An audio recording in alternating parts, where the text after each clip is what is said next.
Welcome to Creekside Chats with Successful Real Estate Investors, brought to you by Steed Talker Capital, promoting prosperity and harmony to help you flourish in all areas of life. Join in as we explore the motivations and goals of real estate investors and how their ability to invest abundantly has provided them with the time and freedom to contribute to the world in a creative and thoughtful way. Now please welcome your host, Dr. Allen. Enlightened investors, delighted to be with you today. Dr. Allen here, eager to get into our conversation with our guest, Alpesh Parmar, host of his own podcast, Wealth Matters, and co-author of Resilience, Turning Your Setbacks into Comebacks. Let's jump right into it. Alpesh, inspire. Thank you so much, Alan, for having me. You've heard this poem. Everybody's heard this poem. Robert Frost penned these infamous words, or these famous words, I should say, many years ago. I shall be telling this with a sigh somewhere, ages and ages hence. Two roads diverged in a road, and I took the one less traveled by, and that has made all the difference. And the poem itself has a lot more deeper meaning than what these famous last words imply there. But I think what those last few words are implying is that road less traveled is the road that is truest to us, and probably always is that road that is less traveled. So tell us about a fork in the road that you made the decision to take the one less traveled, and how has that impacted your life? Sure. And that's a great poem, by the way. And I think it does make sense if you think, when you look back. So in my case, the less traveled road was being an entrepreneur. I come from a working class family. No one has ever ran a business, or no one has even thought about having a business. Wow. We always had government jobs, retire, work till you die, retire, and then you don't have time to enjoy. But after moving to United States and I've started working after completing my master's in computer science, and I think we'll get there at some point as well during this chat. I had pretty good job, highly paying job at one of the big four consulting firms, and I was let go in 2009. So I had the choice of getting back to work, being a full-time employee, but I realized that no one is indispensable. When you're working at a corporate job, you never know. And the choice I had to make was, should I keep working as a W-2 employee, full-time job, and let them take care of my retirement? I don't want to control any aspect of my life. They will decide where I invest using my own 401k fund. They will take care of everything, my insurance, whatnot, my maybe disability insurance. Or should I become self-employed, right? So that was my first step to becoming a business owner, and then to moving on to entrepreneur. I chose the path which I had never done it, and none of my friends had done it. Wow. So all of my friends were W-2 employees, and so it was hard to even explain them that I want to do this, where I got to pay my insurance from my pocket. No one is going to deduct 401k for me. I got to figure out if I want to, have my own retirement fund, or if I want to create a pension, whatever, using life insurance or real estate. So I don't know what caused that, but I chose the less traveled path. And that's why I'm here, actually. So in 2009, you, like many people between 2007 and 2009, lost their very lucrative jobs. Had you made any preparation for becoming an entrepreneur, or this was just a light switch just instantaneously went off? Yes, it was a light switch. I had not prepared myself. And just to add to this wounds of losing the job, we were expecting our first child, and my wife was exactly 6 months pregnant at that time. Oh my gosh. I didn't have a choice, and I kept thinking about, and of course she wasn't working because we had decided that she would take a break while we are having our first child. So no one was working in the home, but I just thought that it would be worth taking that chance right now. If I don't do it now, I will never be able to do it. So I just flipped that switch. That's quite a switch to flip. I'm just amazed that you just made that decision and you made it work, and yet you had no family support because no one in your family had done it. Your friends had never done it. You didn't really have any connections to really make this work. So tell us, How did you do that? Yes, I had the experience and exposure to the industry I was trying to get in. So I had IT experience, pretty solid IT experience. I had built my name in the industry already. So I just used, leverage the connections I had and started reaching out to people. And I was able to land my first IT consulting gig on my own. And once that happened, I met my my current business partner at that consulting gig, and we decided to start our own IT consulting business. Okay. Are you still in IT consulting as well as investing in real estate? Yes. So I still, starting 2020, I had decided that I want to switch to full-time real estate. So I'm doing 50% of my time on IT consulting side and 50% of my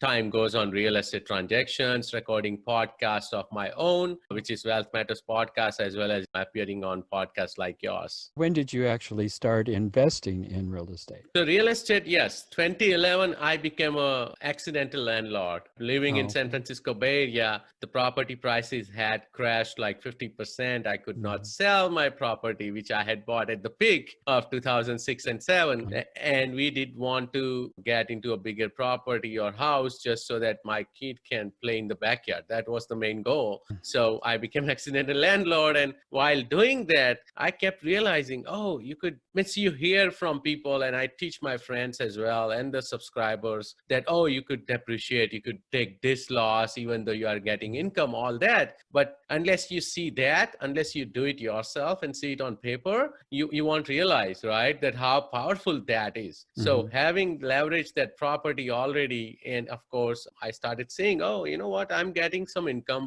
It's still, I have paper losses, right? That caused me to keep thinking about real estate. Of course, I didn't have money and experience. So 2015 is the time when I decided to sell my first property, using which I became landlord, because I was able to break even and start investing out of state. So that was another big step not a lot of people do take, because living in California, just numbers did not work. So I just started investing out of state starting 2015 in small single families to duplexes, etc. What an interesting journey there. So tell us about your book, Resilience, and turning your setbacks into a comeback. Obviously, you just shared with us a major setback and a major comeback, but tell us about essentially the psychology behind it, because I'm sure that's what you are touching on within the book there. It's resilience, turning your setbacks into a comeback. We are about 32 co-authors. They came together and each of us wrote a story in the book on how they become resilient, or how resilience is the key thing in your life. You either have it or you can develop it as well. But so of course I spoke about one of the setback and how, because I was resilient, I did not want to give up. I had patience. I was not prepared, but I still wanted to fight. So that resilience was so important in my life and because of that, I'm where I am right now. And of course, I think everyone goes through one or more setbacks in their lives, and during that setback, how you perform, how you react, that's going to define your life or your career, right? So that's what the book is about. As I shared one of the setback, and it talks about what I was thinking during that time, what was going through my mind. At the same time, I was trying to figure out what would be the future of my child, and then trying to figure out how am I going to pay mortgage and not lose my property. Because I somehow, for morally, I never felt right to just give up my property to bank and say that, oh, I can't afford to pay without trying it, right? Means I could have done that after 3-4 months if I think I could not afford. I wanted to give it my best shot before I give up. Tell us, where did this resilience come from? Okay, so that's a good question. I think it came from just my childhood, just watching my parents, how they were trying to raise 4 kids, while also, and my dad had lost his dad, or my granddad, at the age of 45. So my dad was only 18 and he had to start working to take care of 5 of his siblings. So I could see how he fought all the adversity, and he started working. He took care of the entire family, and then of course took care of myself and 3 of my siblings. Of course, and we'll talk about the culture as well, but the Indian culture is where the parents take care of the kids, not only just from raising them, but even all the way you finish the school and even after then. So they cover all the tuition, right? That's not even a question. That's how it works, that you pay for the child's education no matter how much the child wants to study. It could be graduation, post-graduation. So they took care. And I was just watching them and realizing that, okay, this is what resilience is about. Of course, I did not realize at that time, but when I was writing the book or the story, I'm like, okay, now it makes sense. Where did I get that? Yeah. Think a little bit here. This was really a 10, 11-year journey from losing your job to where you are today. So how have you changed emotionally, psychologically, and spiritually? And really, what are, besides just this one setback, what are some of the contributing factors to the changes in your life? That's a great question, by the way. So I cannot realize, and as soon as you ask me, I can go back and now I can relate how I am much more calmer right now, happier, and have a lot more patience. Maybe patience I had to develop because I have two young daughters now, right, 10 and 7. So I did not have choice. So in last 10 years, I have, of course, become more patient than before. But also, so emotionally and psychologically, I've got stronger just because I was always a good reader. Just that for when I moved to US in 2000 from India, of course, I was busy with work and all, trying to figure out. There is also another issue is the immigration situation. So I did not have time to focus on growing knowledge as well as growing my emotional wealth. But I started reading last 10 years since I started reading Rich Dad Poor Dad and added lots of books like Miracle Morning and The Go-Giver. And those books have helped a lot. On top of that, I'm following Wim Hof method. It's WIMHOF for meditation and to become mentally healthy. So all of that has helped a lot. And 10 years ago, I realized that I had my first daughter and I was like, oh, I don't feel good. Even though I was never obese or fat, but I didn't feel I'm strong or fit. So I started working out 10 years ago and first couple of years, I just wanted to feel better, look better. Now it's become a habit, like brushing teeth and taking baths. So I have to work out because I enjoy it. Not that I'm pushed to do it, but I can't stop working out. So there were lots of things which happened in last 10 years. Reading a book like China Study and watching documentaries like Forks Over Knives and Cowspiracy forced me to move from being vegetarian to vegan about 5 years ago. And I feel even more healthier. Like I'm so mentally, physically, and even of course, financially, I feel strong now. I have run several Spartan and Tough Mudder races. So it's not just, I just don't think about or talk about investing and staying financially free, but I love talking about eating healthy, staying healthy, physically and mentally. Wonderful. Yeah. Forks Over Knife made a lot of difference to me too. Awesome. I had gone vegan before I was aware of Forks Over Knives, but it's a wonderful program and learned a lot from that as well. Yes. You've done a lot of reading. Have you had mentors and coaches in your life, and have they made a difference for you? Yes. So I never hired officially a mentor or coach. I should have. But yes, I have taken advantage of mentors and coaches throughout my investment journey as well as through my business partner, etc. So as I mentioned, my business partner, we started a business and he taught me how to run a business. That was very important because I came from that employee mindset. Is okay, this is what you got to do. You got to build systems. Oh, you can write off this expense using your business. I'm like, wow, that's huge. So lots of those things, finding those business partner and even some investment partners, investing with some mentors helped me where I wanted to be and where I am right now. Something that is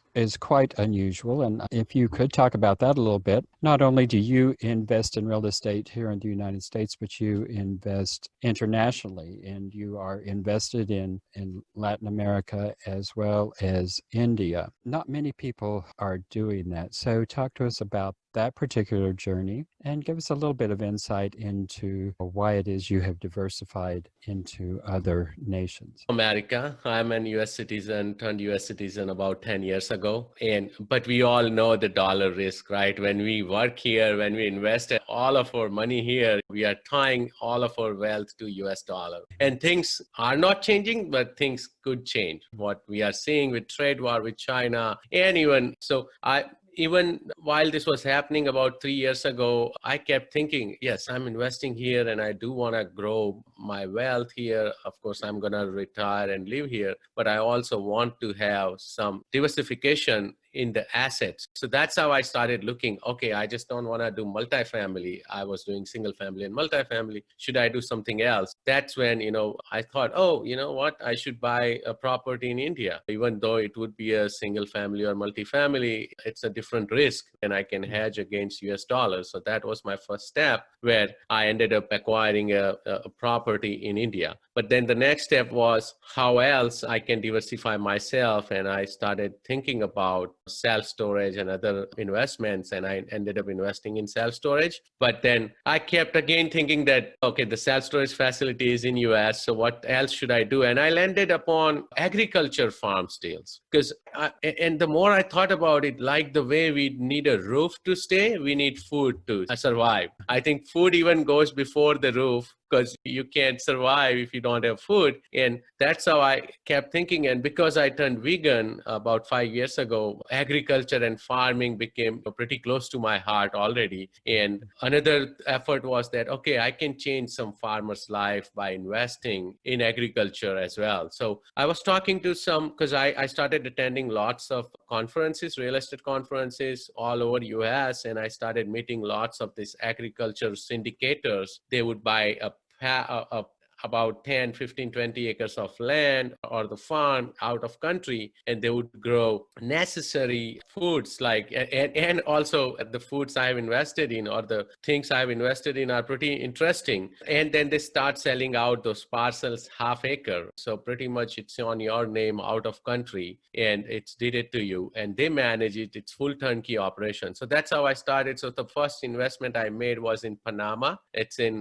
coffee. And I don't think as Americans, we can live without coffee. So it's not going away. Actually, I looked at the trend and in 2008-9, the coffee sales went through the roof because people were at home. They were more depressed. They needed caffeine to stay alive, pretty much. So that was my first investment. And the second one I did was chocolate, a cow farm. Again, I looked at the sentiment and same thing, the chocolate consumption had gone up during 2008 and 9 because people needed to feel good about themselves. Right? When you're depressed, the chocolate farm or cacao farm in Belize, and I also ended up investing in a resort in Belize as well. So I took a trip to Panama and Belize to look at all the investments, and they made sense. They were more for long term. They are not going to get, it's not a rich scheme because you are investing in agriculture. And I knew that. My goal is to leave those kind of properties or assets to my kids so that they can bear the fruits for not 20, 30 years, but it's 40, 50 years because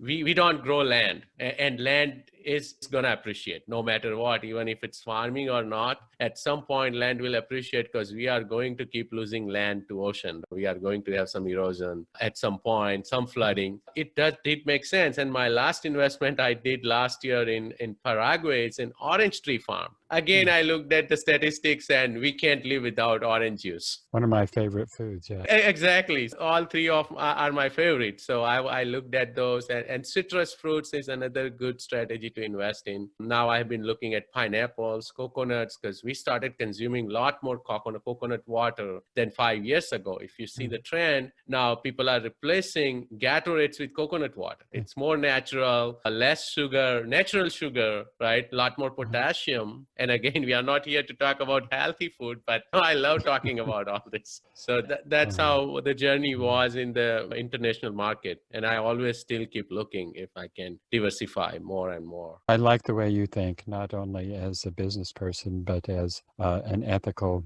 human being who is looking to find not just wealth personally, but looking to find ways and means to sustain the planet. Yes, that's so important actually, because we have to give back. Right. Otherwise, planet will take it back from us. What we see right now, I think COVID-19 was one way for planet to say, okay, it is enough. I need to get my mojo back. So if you see outside, it's doing better, much less pollution. This is true. Get those planes planes out of the air. That makes a Yeah, big cars, difference. everything. My guest today is Alpesh Parmar. It has been a delight being with you, Alpesh. It's been informative and inspirational. So thank you so much for being on the show today. Thank you so much, Alan, for having me. I literally enjoyed this show. This was much different than just the investment show. Thank you for joining us on Creekside Chats with Successful Real Estate Investors, brought to you by Steed Talker Capital. For more information, as well as access to our free ebook on enhancing your well-being through real estate investing, be sure to connect with us at steedtalker.com. As part of our efforts to make the world a better place, Steed Talker Capital contributes to activities and organizations committed to better understand the equine and enhance the humane treatment of horses worldwide. Steed Talker Capital, working for a world where all creatures, great and small, flourish abundantly. Connect with us at steedtalker.com.